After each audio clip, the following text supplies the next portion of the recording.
It's the 10 to 1 podcast with your host, Brad Oman, featuring Ben Konowitz and Nate Loucks. And here's the podcast. Merry Christmas and Happy Holidays, everyone. Merry Christmas, Braddy. Jing, jing, jing, jing, jingle. Da, da, da, da, da. Don Pardo got weird there. I'm old Chris Kringle. Ready to mingle. And now Don Pardo sings Christmas songs. Jingle bells. This is the 10 to 1 podcast where we recap and review new episodes of Saturday Night Live and sometimes talk about other things regarding Saturday Night Live. It's fun. That's a nice little recap. Good job, buddy. I want people to know. Sometimes people jump into a podcast and they're like, hey, I want to hear what this podcast is like. And if you joined around Christmas, you're giving yourself a little gift for the holidays, then welcome to the show. A little self-care in your ears. Yeah, just a nice little bucket of care. Courtesy of the NBB. Yep. What's that? The Nate, Ben, Brad. Oh, okay. By the way, I do love those of you that are listening on YouTube, and our YouTube listenership keeps on increasing. So if you're not a fan of ours and subscribed on YouTube, please do. But what I love is when people come to this episode, and you're probably listening right now, you're like, well, when's Martin Short gonna talk? Yeah, when's Martin Short going to be on the show? Not gonna happen. Yeah. Not gonna happen. He's not going to be here. We tried. As we always do. Just real. They didn't want to come to a basement in Indiana. And, I think that's what it is. I don't want to go to a basement in Indiana, yet here I am. Yeah, I'm not the biggest fan. Okay, again, guys, like you're in my home, and this is a makeshift recording studio that we have down here, and I did this all for you, and I don't really think that gets within the Christmas season, spirit to just bemoan the fact that you have a terrible setup. All I gotta say is that we talked about what the real setup was going to be, and nothing has changed since we got here. So, you haven't come over once to help. First of all, I wouldn't know what to do in this room. Oh my God! Hey, I do want to talk. Since Martin Short's been on the show for 5 times, can we call him Marty now? Do we have that familiarity with I want to call him Shorty. Shoddy. Shoddy. Marty Shoddy. Marty Shoddy. 5-timers. 5-timers club. The Which timers, I think, didn't we debate this? we did wonder if they were going to give it to him since one of the times hosting was with Steve Martin, but I'm glad they did. I mean, actually, one of the times was with Steve Martin, and one of the times was with Chevy Chase and Steve Martin. oh, that's true. Yes, yeah, for 3 Amigos. So they're basically just if you were one of the hosts, it counts. Now we know that that's canon, though. That's true. So I guess if Joe Montana hosts by himself 4 more times, he'd be able to get it as well. Well, if you remember correctly, Or was it Joe Montana and Walter Payton? Joe Mantegna. That's a nice Simpsons reference. If you remember back during one of the other 5-timers club ones, they gave one to Jack White, who was a musical guest 5 times, which was interesting. But not by himself, though. No, exactly. So it still works. Yeah. So again, if you've been there and done something for him 5 times, in any capacity, yeah, I get it. And Martin Short's an Ebersol Years cast member, right? That's and true. So I read, and I think this is true, the first Ebersol era cast member that's been in the 5-timers club. Oh, okay. I mean, that would make sense because he's, Martin fucking Short. Yeah, exactly. He's amazing. Um, And this episode is no departure from that. He's incredible. So we have a lot of 5-timers, right? I mean, how many total are there? I want to say 25. Yeah, something like that. That's a ton. 25 timers or 25 5-timers? 25. I think there's roughly that. Yeah. Oh, wow. A ton. So you guys ready to get to the show? Let's do it. I'm ready. All right, let's get to the show. Cold open, Martin Short enters the 5-timers club, written by Mike DeCenzo, Allison Gates, Streeter Seidel, and Kent Sublett. Martin Short is formally inducted into Saturday Night Live's 5-timers club by fellow members Tom Hanks, who's looking very old, Paul Rudd, who's looking very young. Paul Rudd doesn't age, Tina Fey looking great, Alec Baldwin, Scarlett Johansson looking great, Kristen Wiig Looking great. Melissa McCarthy, Emma Looking Stone, great. and Looking great. John Mulaney. Looking great. Well, Johnson. I think he's had work done. Yeah, he's been rode hard and put away wet a few times. That's okay. It also features Colin Jost and Bowling Yang, along with a cameo by longtime former cast member, Weekend Update co-anchor, and host of The Tonight Show, Jimmy Fallon. Looking great. So we had, I think, 10 of the five-timers? It was great. In there? It was wonderful. I loved it. But I got to say, 38% of the five-timers were in there. I got to say, and this also goes for the rest of the episode, I was supremely surprised and a tad disappointed that Steve Martin wasn't there. I kept on waiting. I kept on waiting, thinking he's going to come through like the Kool-Aid Man and, appear. And they obviously made a joke about it, that he wasn't invited, that, Martin Short didn't invite him. Yeah. But I really wonder, you would think they're together in everything, right? They do appearances, they do media appearances. Yeah. They are, I think legitimately very, very close friends, but also obviously with co-stars.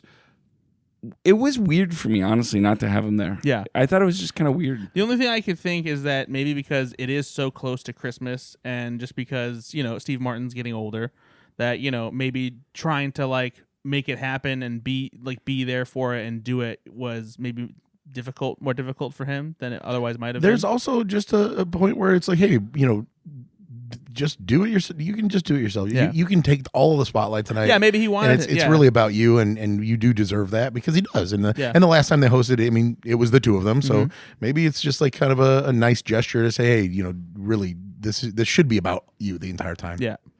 I was fine with it, honestly, because there was a lot going on here, and it gave Martin Short the opportunity. And I guess you're only going to get Steve Martin in maybe one sketch or whatever. But I really loved just watching him perform just with everybody else. It was great. Oh, for sure. Were you also shocked that Dwayne "The Rock" Johnson didn't come back for his five? Being in the five timers. I'm always shocked when Dwayne Johnson doesn't show up to anything. So, what worked in this? What didn't work? There was some line fumbling a little bit, With that many people, though. Yeah, there was a lot. You're going to get that. And I'm going to guess that many people that couldn't be there the whole time either. You're not rehearsing that a ton, right? Everyone's showing up an hour before. I liked Melissa McCarthy breaking through the wall and doing that. And Melissa McCarthy had a good episode. Stepping over her to get into the frame. And I liked the 17 on Baldwin's jacket. I liked, I guess one of the things that didn't technically work was putting on the actual jacket. And that ended up being a funny flub. That was a fumble. Yeah, right? But it's still, they made it fun. Everybody was having a good time. Yeah, clearly, this is one of those, everybody was truly having a good time. Paul Rudd is adorable. Tom Hanks had a couple of good one-liners in there as well. It was enjoyable the whole way through. Every single time there was somebody new, my mouth probably got a little bit more open, right? I was like, and them too? Yeah. And it was so cool. There was there was a very funny line between Tina Fey, I think, and John Mulaney about is there going to be alcohol or whatever? Wasn't that Tina Fey? I think so. A very funny line, and I thought that got flubbed a little. Yeah, no, it was. Is there anything non-alcoholic? And she said, "Are you talking about the drinks or the people? Either way, no." Yeah. I thought that was a good line that reads really funnily, and it didn't come out as funny as I wanted it to. Gotcha. I just felt like it was a really good line. Leave it to Nate Loucks giving Tina Fey notes on comedy. Wasn't Tina Fey? I'm pretty sure she delivered the line. I think it was also a John Mulaney, he gave a little back. I saw a really amusing and dark observation from this sketch that I saw online, was that it was kind of awkward because when Kristen Wiig said, well, I wasn't sure if this was Five Timers Club or an Only Murders in the Building reunion, when she said murders, she happened to glance at Alec Baldwin. Did she really, though? Yeah. Oh. It was like, ooh, that's awkward. Yikes. How funny would that be if we found out that there's actually, she's like, I don't want Alec Baldwin here. Well, it's probably just because he's a little rusty. Too much? Okay, fine. Another thing I thought was really funny and subtly funny, but obviously purposely funny, was the Scarlett Johansson coming through the door and shutting the door on Colin. Yeah. It was a great little, just a wonderful little, He plays such a, Yeah. It's great. I love their dynamic. He's so good at being the butt of the joke. Oh, God. He really is.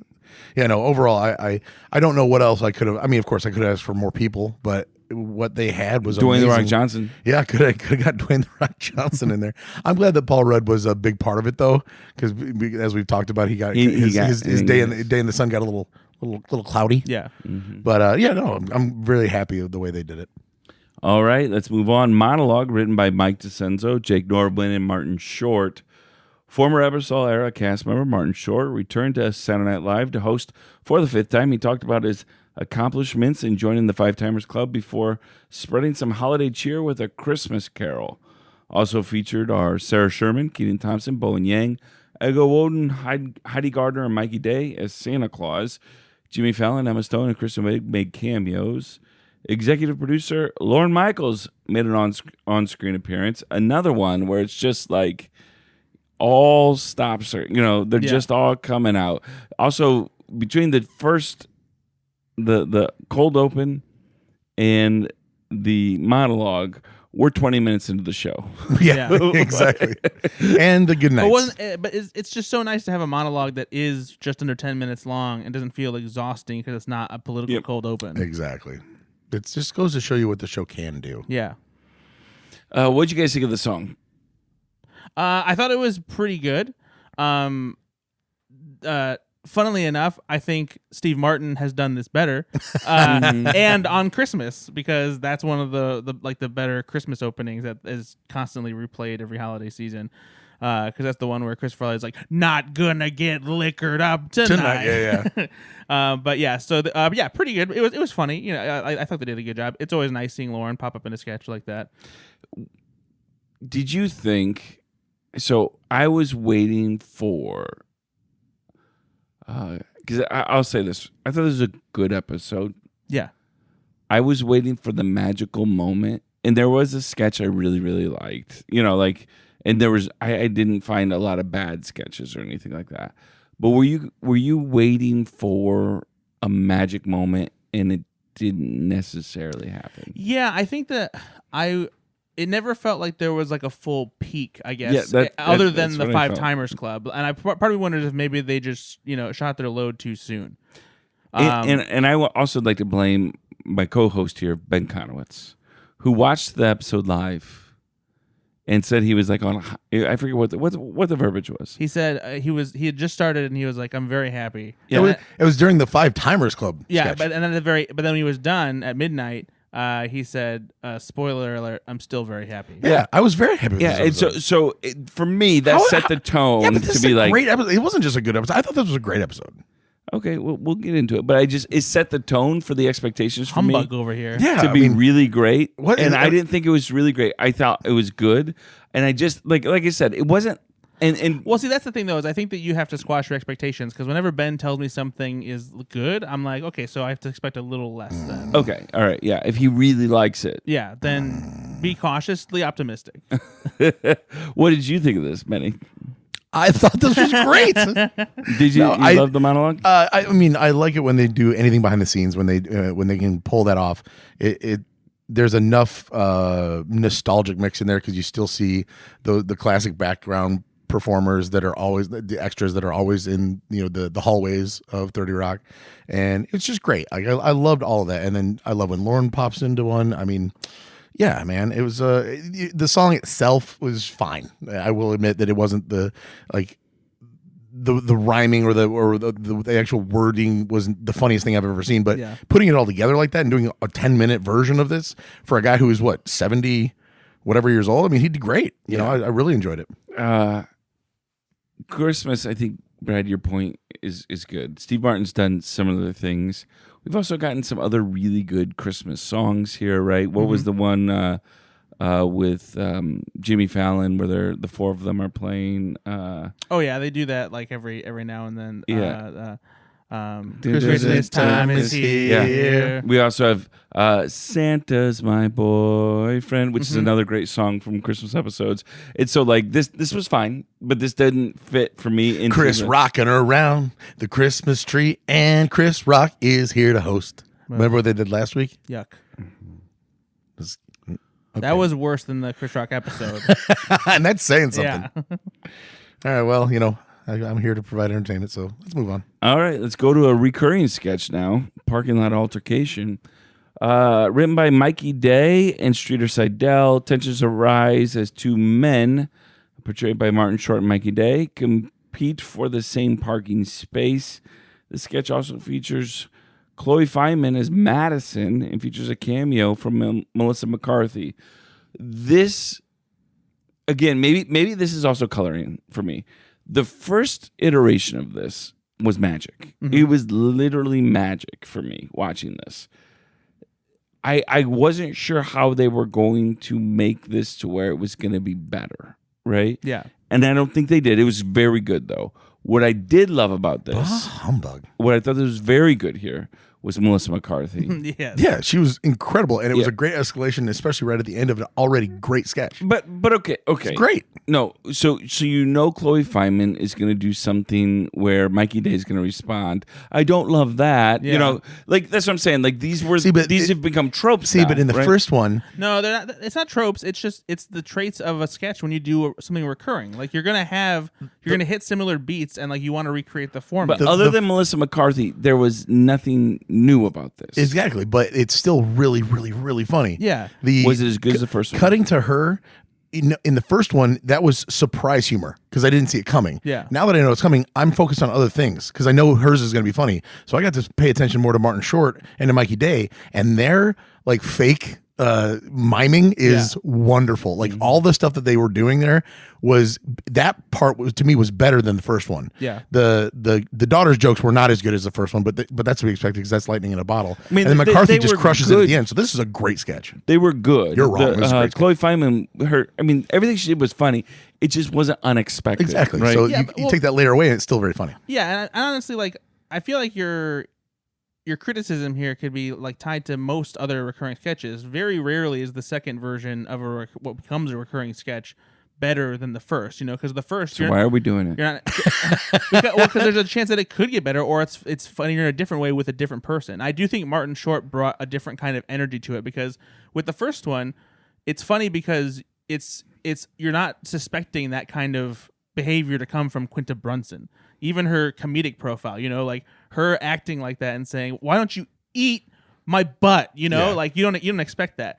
And so in this case, you get to see Martin Short doing Martin Short, but under the guise of that bit, So I think it's still very funny. So this is to me this can be another recurring bit. Like I can see this one again and again because it's kind of like the police sergeant jumping on the table, Jason Sudeikis. Yeah. That sketch or the alien abduction. It's just a different version of the same stuff. Yeah, because like you could say to be fair, I thought this was very funny. I didn't think it was bigger than or better than the first. You want to edit and start over then? You want to have a better attitude? Because you came here like, listen, I thought it was fine. It was very funny. I was expecting jokes. Right. It wasn't as good as the first one. It wasn't as good as the first one. That's all. I disagree with you guys. I don't think this was as good as the first one. I do agree this wasn't as good as the first one. Okay, then. But I still thought it was very funny. Yeah. That's fine. That's what I agree. You and I are the same. If the first one's a 10, this one could be a 9. It's fine. It wasn't a 9. I would say a 7. But I'd give it an 8. So you guys are rough. Tough crowd, man. Well, if this is a 10, then there should be like 2 other sketches in this episode that are like above 10. So give yourself somewhere to go. I loved this sketch. I thought it was very funny. I laughed so hard. Melissa McCarthy though was at Melissa McCarthy's just that thick spit on the window. I was like, it was my god, awesome! Like it looked like it was manufactured by a device, but she actually did it. Incredible. And then the rubbing her boobs just on the wit, like it got out of hand quickly. Well, and Mikey Day and Chloe Fineman both almost. Oh, absolutely! How could you not? Yeah. I mean, that is a comedic performer that is known for doing that kind of stuff at peak performance. Yeah. You really get the appreciation of what a physical comedian can do in a sketch, and brings to a sketch exactly. Yeah. All right, moving on. Another. Let me say that real quick. Yep. Because there is a difference.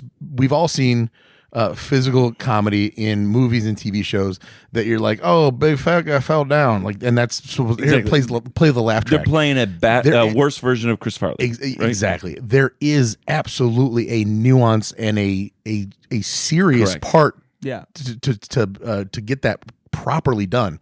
McCarthy had it. Chris Farley naturally had it. I think Melissa McCarthy probably has honed that skill.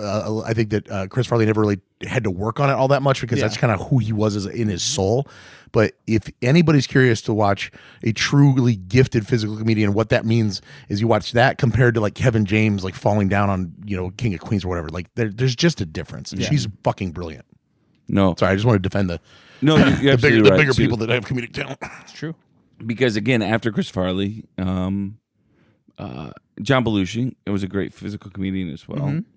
But after that, everyone thought that everyone big should be and can be a good physical comedian. And so the counterpoint to that came much later, but Bobby Moynihan is a perfect example of a bigger guy who, he did some physical stuff here and there, but his stuff was more in his dialogue and the way he delivered his innocence. Characters. And also innocence. He can do a very good innocence. And some of his best work came in the 12 Years a Slave audition. Do you remember that? Yeah. Where he was like talking to the camera guy and played by Jay Farrow. Yeah. That's an incredible sketch. And that's just a character that he's doing, right? Had nothing to do with the physicality of the character. So again, to Nate's point, a lot of people thought that you had to be funny guy, funny fall down, but there's a lot more nuance to those characters. Yeah, it's true. All right, moving on. Another sketch written by Mikey Day and Streeter Seidel, An Act of Kindness. A woman portrayed by Heidi Gardner assists a homeless man played by Kenan Thompson during the holiday season. The sketch also features Michael Longfellow, Mikey Day, and Jane Wickline. I'll say this. I loved this one. This is great. Yeah, this is hilarious. The turn is perfect. I wasn't sure. I knew there was going to be a turn. Right. I just wasn't sure what it was going to be, and then the fact that it became that was even better. It's great. Yeah. I didn't see it coming at all. All right, moving on. Yeah, I loved it. I really did. No, I loved it. That's all we got. That's all I got to say about that. Yeah, it's great. Watch that sketch. Speaking of a not great one, Christmas Airport Parade, written by Mike DeCenzo, Jamie Fowley, Jake Norwin, Ego Wodum, Carol O'Sullivan, and Bowen Yang. And a festive Christmas week, airport workers, portrayed by Martin Short, Bowen Yang, and Ego Wodum, provide insights about travelers at the airport. The sketch also features performances from Andrew Dismukes, Sarah Sherman, Jane Wickline, Kenan Thompson, Chloe Feynman, Michael Longfellow, Ashley Padilla, Devin Walker, Emil Wackham, Heidi Gardner, and Marcelo Hernandez. Additionally, Paul Rudd, Tom Hanks as Captain Sully, again, putting that back in there. Kristen Wiig and Melissa McCarthy make cameo appearances. There's a large ensemble in this one, and it didn't work great for me. I thought this iteration actually was better than the previous one. This one was better. Yeah. But still not great, I didn't think. I think it's because, if I remember correctly, the first one, I think they had some timing issues, wasn't that? Yeah, and it was Matt Damon the first time, right? I think so. Because he had the pin that he was going to give. I can't remember. This one did work better. This one worked better for me than the ones where they've had him in the park and the Halloween stuff. Yeah. This one did work better. Still, though, it's really hard to. You're doing rapid fire jokes here. You have so many people to move through the scene. It's like it's a one note character. Let's get. It was Jason Momoa. There you go. go. That's right. Yeah. So it's really hard to make everything pop if you've got 19 that you're just firing off. That being said, maybe don't do 19. maybe not everybody has to be in this one. But I see what they're doing. It's like, okay, how do we write everybody into this one? How do we get everybody involved? So they're trying to do parade, that. It is, I know, but like, it's still. If you're gonna have again 19 jokes in a row. They all better be pretty good, and because you're committed to it, so it's a long one. And I actually did like Tom Hanks being Captain I Sully. like that one a lot. Yeah, I thought that was really good. Yeah, he's done that before, though, right? He played in the movie. Sully in the movie. Yeah, I know, but the movie Sully. Didn't bring him? Didn't he do this on? I don't think that they would have done that because I feel like it would have been weird to like do a sketch about Sully when the movie was being right taken after. seriously. Yeah. It was an awards contender, buddy. All right. I'm wrong about everything. Geese died. I'm wrong about everything about this episode. It was Goose and it was Top Gun. All right. All right, let's move on. It's time. Weekend update. Brad, please get your phone out so that we trust. That's not how that. All right. Weekend update hosts Colin Jost and Michael Che discuss the week's top stories, such as George Santos launching his podcast, Louis Mangione finding himself in the same prison. Luigi Mangione. Oh, don't make light of that. as Diddy. You're making just like the Sully thing. We're clap? in the middle You of gonna this. It's a serious You thing. gonna clap? Fuck CEOs. Oh, Jesus. Ben is a CEO.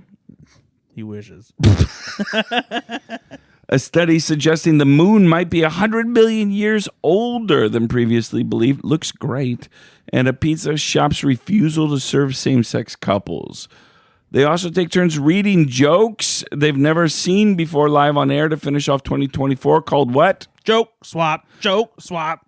With Colin Jost reading jokes about his wife, Scarlett Johansson, while she looks on. I would never read jokes about you, Scarlett.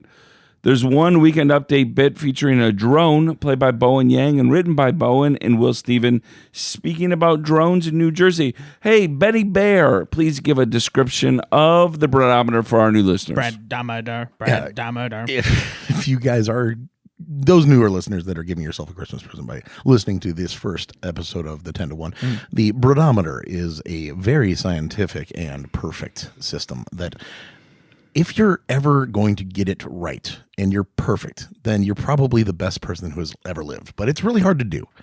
And that's because Brad picks a number between 1 and 100. 100 being the best of all time and 0 being that Colin Jost and Michael Che were not even in the same room together. This is to say that Weekend Update, the indirect and direct collaboration between the two anchors of Weekend Update, did it make the show better? Did it make the show an all-timer? Did it make the show worse? Brad? Go ahead and punch in that number. Bradometer 5000 is ready. No. Bradometer 5000 has calculated. All right, so this is very good, but in the way I feel... I'm going to go first. 96. No. 96? Fine, I guess. See, I was going to leave some space to grow... Do you think it could be 100? Fine, I'll risk it. I'm going to go 100. Oof. You know he doesn't ever do that. I know, but here's the thing. There are things called Christmas miracles. And he's also been broken for the past 2 months. Today, so little Benny. Bradometer 5000 is not broken. Little Benny, I'm going to put you on my shoulder and walk you around this room if it's 100. All right, buddy. Brad, what do you got? Bradometer 5000 Oh my God, this is the worst bit you've ever done. says 100. Nate the Great participates, gets it right. So Bradometer 5000 is proud of you. Okay, we could probably just turn that one off. Is this the best Weekend Update you've seen since when? This is now the best Weekend Update joke swap, I think.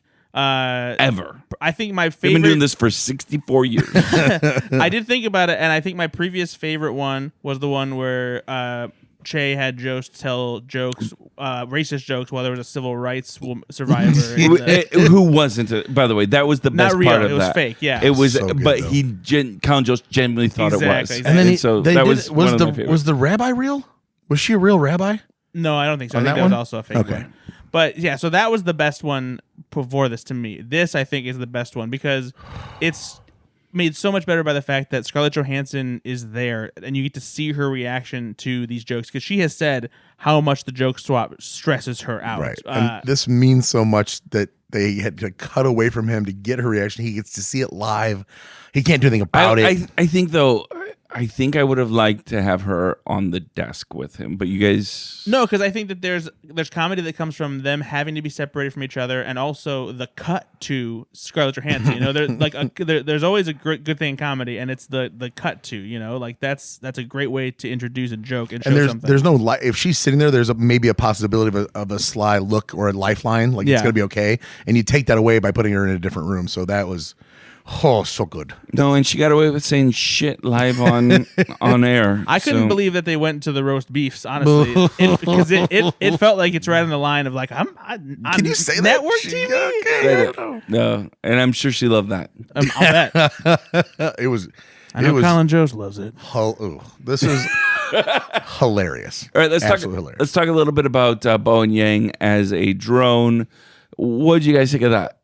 Well, I mean, now I think that they're just trying to come up with ways of turning Bowen Yang into some kind of an animate object tied to a current event. Or an animal. Yeah. Like, Which doesn't anger me. what is the most ridiculous getup we can put him in and then have him have some It's fun the with complexity of the costumes, Yeah. and it's just the fact that Bowen Yang is pretty much doing the same version of Yep. of like the character every time. it. Yep. He's awesome. Yeah, and you know what? I'm here for it. I Yeah. want to see more of it. I'm not upset, especially since there was some comedy that came from the fans as the propeller blades, like him hitting them with his hands and messing them up. So, And do you good job, think- costumers. Great Do you job. think they genuinely don't see the jokes before the live show?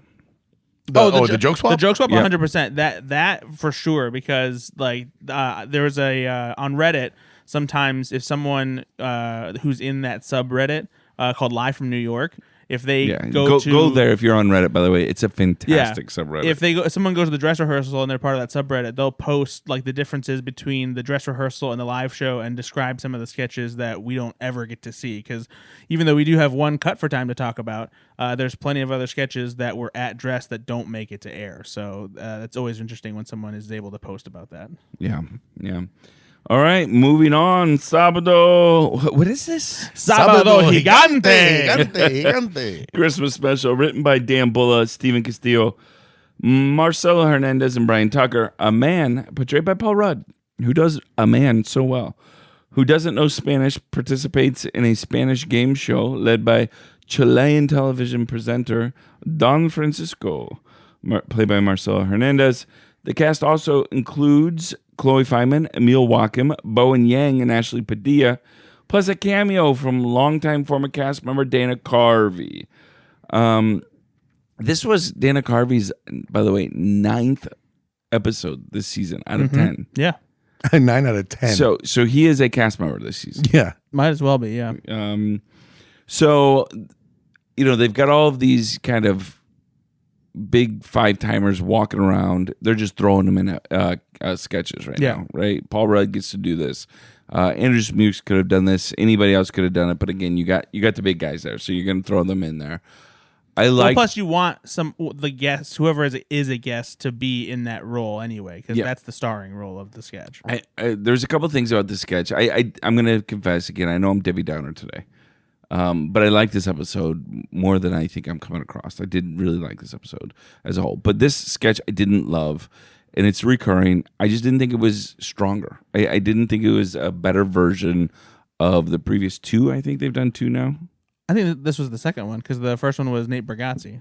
I thought they did another one, but maybe not. I think you're just thinking of all the Fred Armisen sketches where they also did. Yeah, you're probably right. Una Yep. Ficción. So Yeah, probably. But this was the second time they did this formula, and I do agree with you that this one, the second iteration, was not as good as the first one. It felt like it was missing. I think some of it is that the novelty is worn off because of a lot of people aren't familiar with Sábado Gigante, and it seems like that they weren't as weird with this one, and It works. It seems to work better when there's real consequences for Paul Rudd not knowing Spanish. right. But this seemed more like they were just explaining a lot of the rules of the game, and that was where the humor was supposed to come from. But I've mentioned this before. You cut all the way back to the Chris Farley, Mike Myers Japanese game show where he didn't speak any Japanese and he got like electrocuted because he didn't understand it. Sábado Gigante is never going to be that, but the idea that because you don't know the language, it is more. There's more on the line, or there's a riskier setup. Yeah, or you do something inappropriate and it's embarrassing. That kind of wasn't part of this. Yeah, I also didn't love what Dana Carvey was choosing to do in this one. Like I felt it was a little try hard. Like it was just a little try hard. Like it wasn't a funny bit or a funny element of it. I don't think that's Dana Carvey's fault, though. I think that he did exactly what I'm sure what anyone would have done with that particular character. I don't know whose fault it was. Yeah, I just think that particular gag wasn't very strong. Yeah, that's what I'm saying. It just didn't seem that great to me. And it was odd to me that Martin Short wasn't in this because again, it's all about being over the top, and nobody is more over the top. Maybe other than Dana Carvey than Martin Short. Yeah, I do wonder why they opted to not have Martin Short as the main person in this, if it was ever supposed to be like that.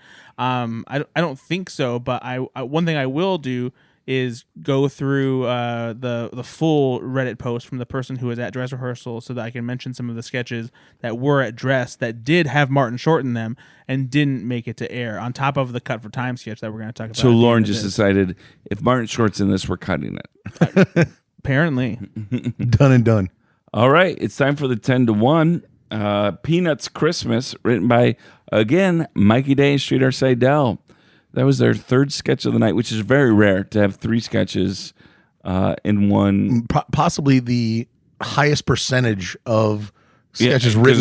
There's only 8 of them. There's only 6 sketches total. They wrote half of them. In a rehearsal for A Charlie Brown Christmas, a drama teacher portrayed by Martin Short offers critiques to the Peanuts cast. The skit also includes, everyone. Andrew Smukes, Heidi Gardner, Mikey Day, Sarah Sherman, Ashley Padilla, Marcelo Hernandez, Chloe Feynman, Emil Walken, Jane Wickline, Michael Longfellow, Keenan Thompson, and Bo Yang. I literally think that's everyone, other than James Austin Johnson. Yeah. And so, this was what great. was James Austin Johnson doing? Yeah, just like they were like, busy. He's like, you know what? I'm just going to take off, guys. He wasn't in anything, was he? He was. He played the bearded. He had a white beard, and they cut to him or something. I can't remember what it was. But yeah, he wasn't in much. Oh, he was Sigmund Freud in the monologue. Yeah, there you go. Oh, that's right. All right. What did you think of this? I thought this was. I loved the setup of this. I loved watching the little details of this. How they were dancing. That was just kind of a fun little bit. Fun little gag. To see how they were trying to, parody the actual dancing.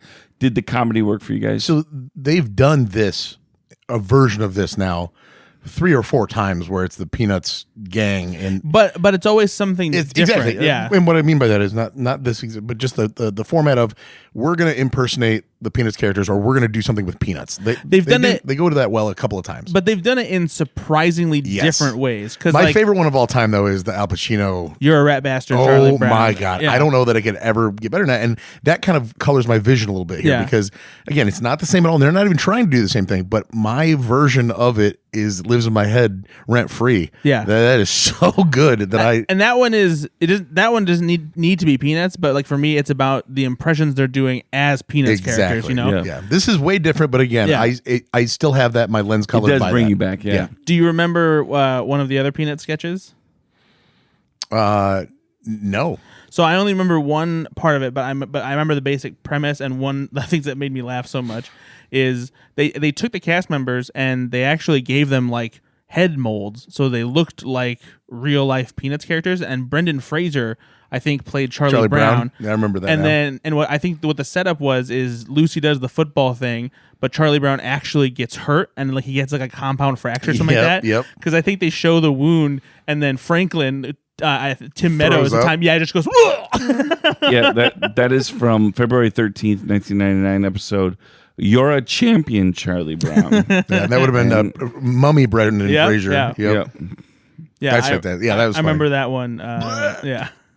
But yeah, so what did you think about this, Brad? No, I thought this was pretty good. I did like Nate, because I've watched A Charlie Brown Christmas I don't know how many times. They did a phenomenal job of recreating the dance scene from when they were rehearsing, having all the characters there, and even just the color and the production design and everything.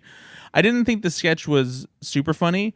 I did think it was more amusing actually when Martin Short shifted into Jiminy Glick territory with his voice, and I think even realized it because there's a point when Bo Yang was like, "Oh," but yeah, it was fine. I didn't love it. I thought that more could have been done. The Snoopy twist was kind of like, oh, we don't really know playing how to Joe end Cool. sketch. Yep. So that I think that's where it kind of fell apart for me. But otherwise fine. I mostly enjoyed it. I had fun with it. It wasn't great, but I had fun with it. All right, moving on. Actually, that's it. We do have one cut for time sketch. The cut for time sketches are sketches that, again, they can't get into the live show because of whatever Literally, reason. this one was actually cut. It had to be cut for time. Yep. Had to be. And so this was put on YouTube. Now, they don't always put their YouTube cut for time sketches there because if they can reuse them and film them with another person, or, if there's a sketch that, sometimes the first time it goes into the dress rehearsal, it might not actually go live for 2 or 3 episodes. You never know.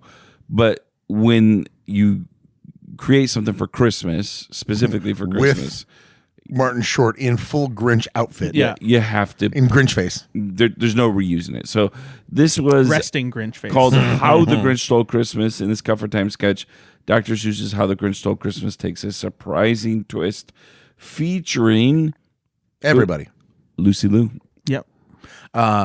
So this is another going back to the same sandbox because they did this I with assume this is written by Sarah Sherman. Dickens, I did not. Dickens Christmas Carol. Yeah, when Martin Short and Steve Martin hosted, and they had And they threw the nickels down or Yeah. the shekels And down, or hurt whatever, people. and it started raining down hellfire on these people. So yeah, in a very similar way, the production value, of course, is they went for it. I mean, this is It's gotta suck to not have this on. Yeah, really cut for time. Yeah, I actually would have preferred that this was in there as opposed to the Peanut sketch. Honestly, I think that would have been better. Or the airport one. or Sábado Gigante. Yeah, I would have taken any of those out in favor of the Yeah. Grinch one. Yeah. Because it was good. It was not anywhere near, honestly, as funny as when the Christmas Carol one. Yeah. To me, I agree. They're going back to the well. Still funny enough to put it in the show for sure. I guess maybe that is. So here we have, and I watched this one Drunk.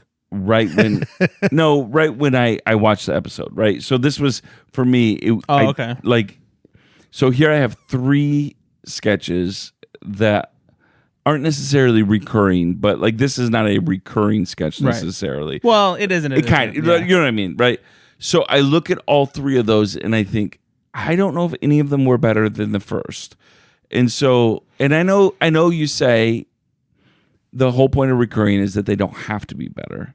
Or just that they typically aren't. Is there any that are? I think the second Wayne's World was better than the first Wayne's World. I think there have been plenty of Wayne's Worlds that were better than the first Wayne's World. Yeah. But I think We that had something this year that we talked about being better than I think the 14th Head Wound Harry was better than the first one. I remember we liked how the song was performed in the second Domingo sketch than the first one. I think. That's true. Yep. But yeah, no, but I mean, more likely it's going to be Elisa from Temecula, where Right. lightning in a bottle, and then they did it again, and it was fine, Yeah. but it definitely wasn't ball busting funny. but also like I mean, I don't have a problem, especially like when it comes to Christmas. Like there are just certain themes that work out pretty well. I think you had a good mix of like doing something you would expect from Christmas and also just stuff that you wouldn't have expected to become recurring anyway. Like I thought it was a nice surprise that they did a repeat of the Quinta Brunson, car confrontation formula. Oh, I love that, yeah. I like stuff like that especially because that's the kind of sketch where you can vary it up enough that like you don't need to hit certain like.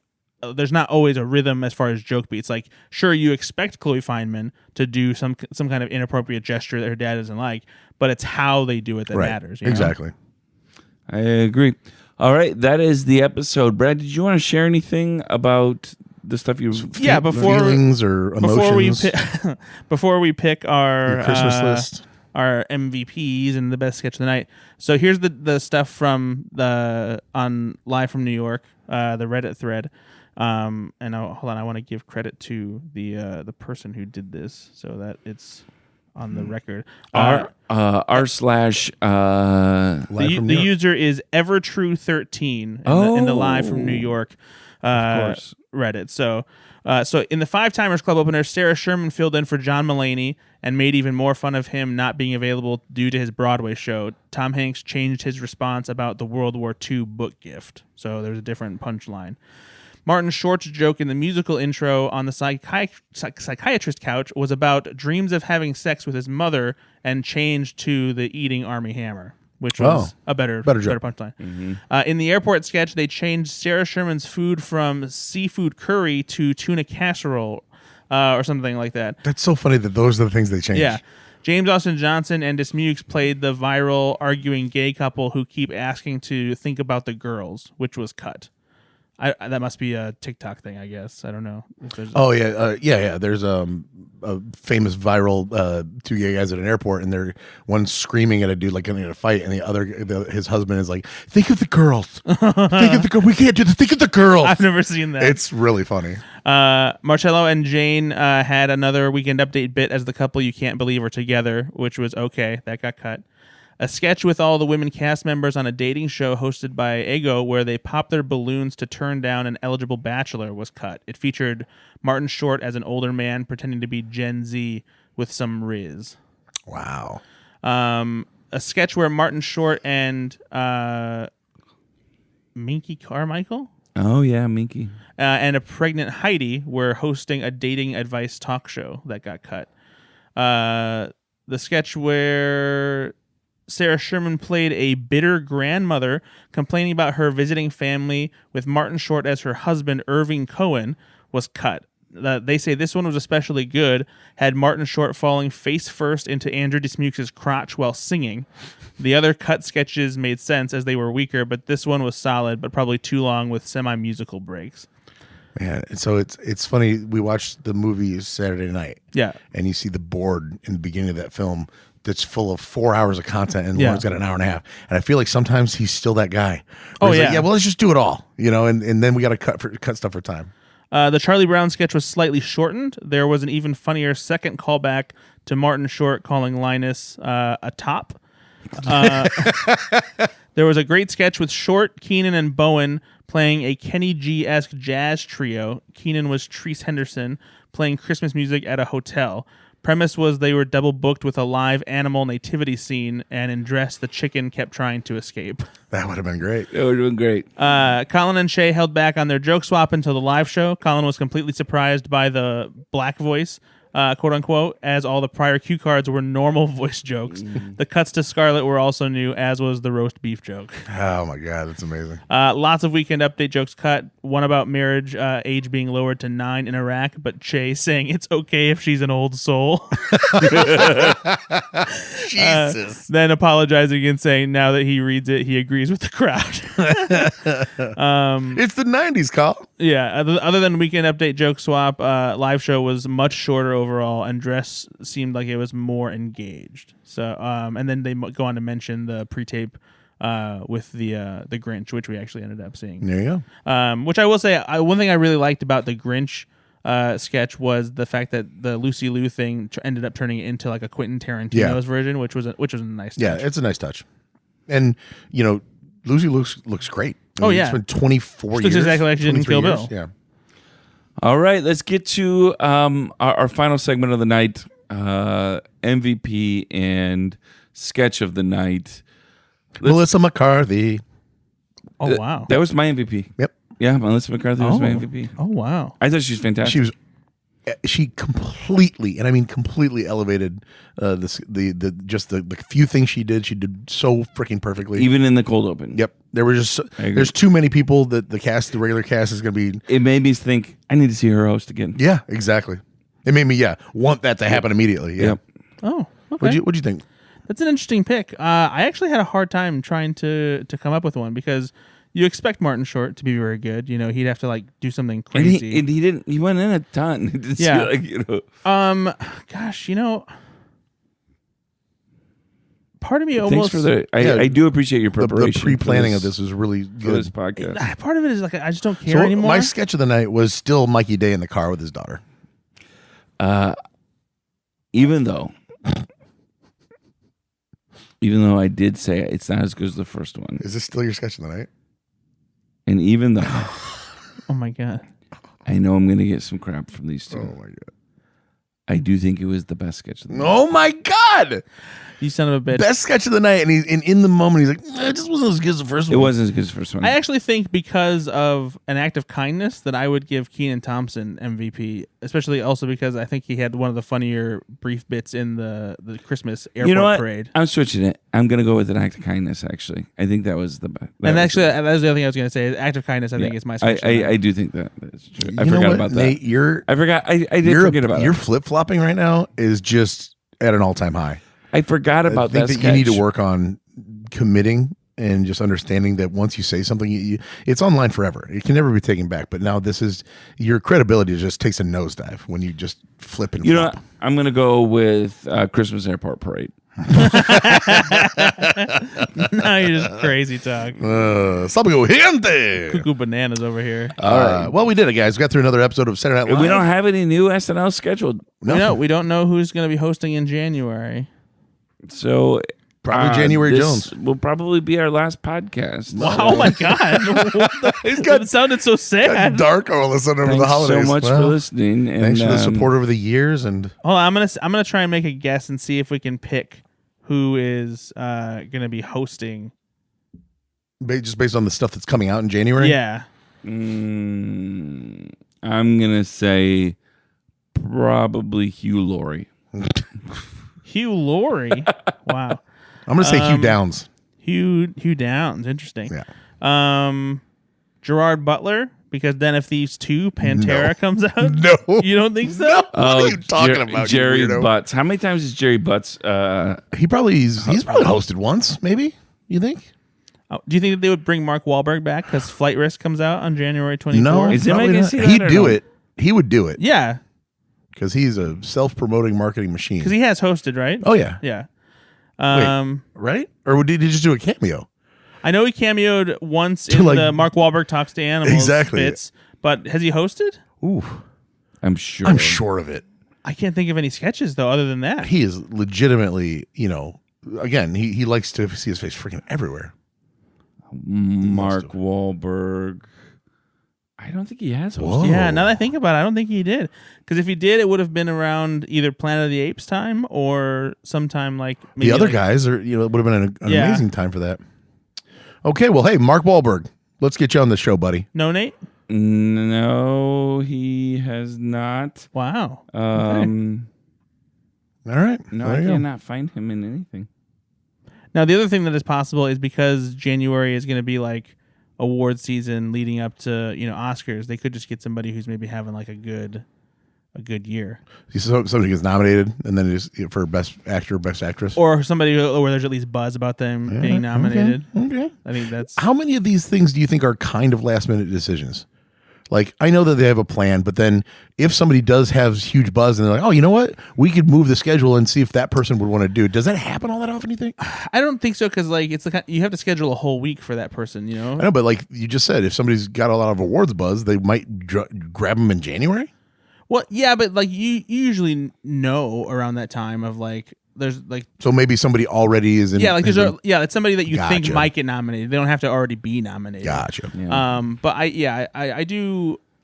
It is interesting to like figure out when they determine that. I feel like this year especially they're probably planning stuff way far out. Yeah, I would say. But I think that what's interesting is there was some news actually this weekend that Blake Lively was going to host the season 50 opener, Yeah. but then because of the controversy that happened with her movie It Ends With Us and some being some conflict with director Justin Baldoni, the negative publicity campaign she started to get around that time, which as we've been finding has been manufactured by like this Hollywood PR firm by Justin Baldoni and his people, it made her not want to host so SNL. weird that people still think they can get away with shit like that because Yeah. it's 2024 and the receipts are everywhere. Seriously. now. It's like, Jesus, dude. So yeah, we could have gotten Blake Lively hosting SNL. So I hope that maybe at some point they'll come back around and do it because I think that'll be a lot of fun to have her. Yeah, it'd be great. All right. I'm sure they're working on something. That's why they haven't announced anything. But we'll be back, though. I'm going to guess sometime in the middle of January. And another new episode then. Maybe right at the end of January. Yeah. But in the meantime, you can listen to our other podcast, Go Flix Yourself, where we talk about movies and trailers and our lives and therapy. Yeah. That's such a sell. It's such a sell for the show. Sometimes we talk about our feelings My and therapy, sadness. and a lot of times no jokes. Yeah. My sadness. So tune on in to Go Find Yourself with Nate Loucks. No, you can listen over there as well. We'll be posting new episodes in the meantime. Hey, Brad, where can people find you? Oh, you can find me online at slashfilm.com. You won't see my full reviews there anymore just because, they're not getting as much traffic as we would like. But I might try and put, more like thorough reviews together somewhere else. I'm thinking about starting a Substack, so who knows? I don't know. What? But we'll see. You can find Breaking news. You can find me struggling at Twitter at Ethan_Anderton. And I'm also on Blue Sky if you've joined the millions of people flocking over there from Elon Musk's dumb social media machine. Whoa. Well, that's who I'm hoping is hosting in January. And Ben and I are online as well. You can find us. More importantly, go to the 10 to 1, and you can find all of our information there or past episodes. Rate and review, subscribe. Help us out by sharing this. And if you're following us on Facebook or X, Let us know in the comments what you thought of this episode. Did you think any of the recurring sketches were better than the first? And let's talk a little bit about what you thought Ben was wrong about. All right. We'll be back after the holidays. We hope you have a great holiday, whichever holiday Merry this Christmas. season Happy you're Kwanzaa. Happy spending now. Hanukkah. Merry Christmas, dingle, dingle, dongle, dingle, dang. Oh, boy. Be good to yourself. Be good to others. Bye-bye.